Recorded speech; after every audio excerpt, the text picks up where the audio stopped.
Chaque clic, chaque like, chaque achat en ligne, tout ça, ça repose sur une architecture qu'on ne voit pas, mais qui est absolument essentielle, les bases de données. Aujourd'hui, on va plonger dans les fondations de notre monde numérique pour comprendre comment, en silence, elles organisent nos vies.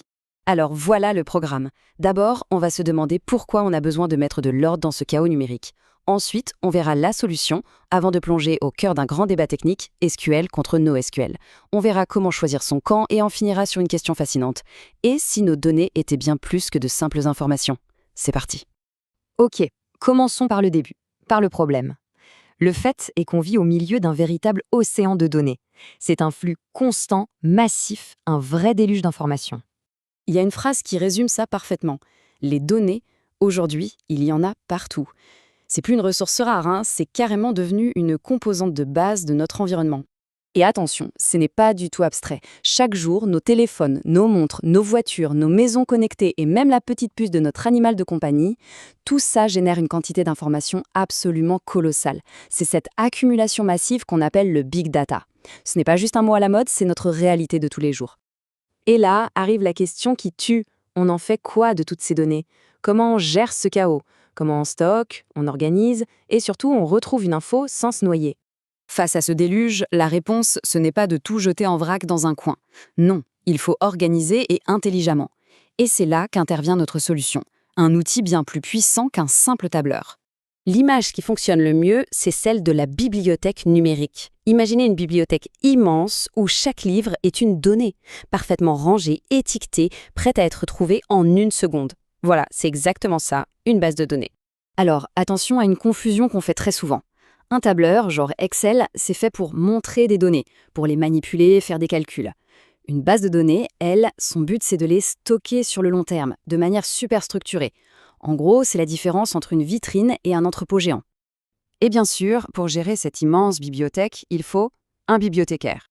Ce bibliothécaire, c'est le SGBD, le système de gestion de base de données. C'est le logiciel qui fait le lien entre nous et les données, qui nous permet de chercher, d'ajouter des infos, et surtout qui gère la sécurité et qui a le droit de faire quoi. Là où ça devient vraiment intéressant, c'est qu'il n'y a pas qu'une seule façon de construire ces bibliothèques. Le monde des bases de données a vécu une sorte de grand schisme qui a créé deux grandes familles avec deux philosophies complètement différentes. On a d'un côté les gardiens de l'ordre qui misent tout sur la rigueur et la structure, et de l'autre les champions de la flexibilité et de la vitesse, qui sont nés pour le chaos du web moderne. C'est le début de notre histoire, SQL contre NoSQL. Alors, le point clé, il est là. Les bases de données SQL, qu'on appelle aussi relationnelles, organisent tout dans des tableaux, avec des lignes et des colonnes, de manière très stricte. Pensez à un classeur Excel géant. Le NoSQL, ou non relationnel, c'est tout l'inverse. C'est la flexibilité avant tout. Les données peuvent être des documents, des listes, des graphes, bref, deux visions du monde totalement opposées. Et pour comprendre ça, il faut regarder l'histoire. Le modèle SQL, il est né dans les années 70. À l'époque, les données étaient rares et bien structurées.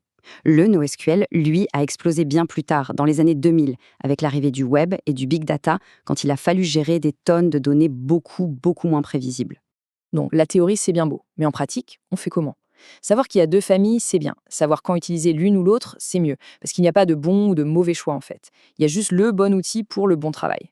En fait, tout est une question de compromis. Le SQL, lui, garantit une intégrité des données maximale. C'est la fameuse conformité ACID. En gros, chaque opération est sécurisée de A à Z. Le NoSQL, lui, privilégie la souplesse et la disponibilité. Et pour grandir, le SQL demande un serveur toujours plus puissant. C'est ce qu'on appelle l'évolutivité verticale. Alors que le NoSQL, eh bien, on ajoute simplement plus de serveurs. C'est l'évolutivité horizontale et c'est parfait pour le cloud. Alors concrètement, quand est-ce qu'on choisit la rigueur du SQL? Eh bien, quand on ne peut pas se permettre la moindre erreur. Pensez aux transactions bancaires ou au stock d'un site d'e-commerce.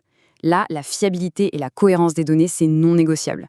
C'est le terrain de jeu de systèmes comme MySQL ou PostgreSQL.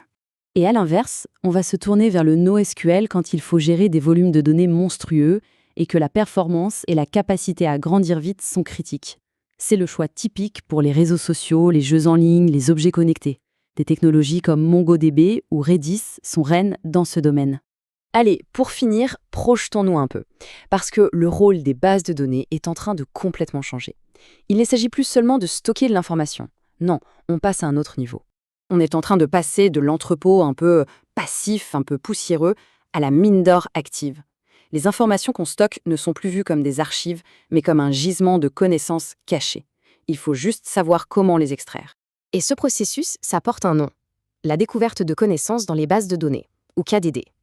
L'idée, c'est d'aller chercher dans ces montagnes de données des pépites, des infos utiles, cachées que personne n'avait vues. C'est comme ça que Netflix arrive à deviner le prochain film qui va nous plaire. C'est exactement là que le stockage se transforme en pure intelligence. Et ça nous laisse avec une question assez vertigineuse finalement.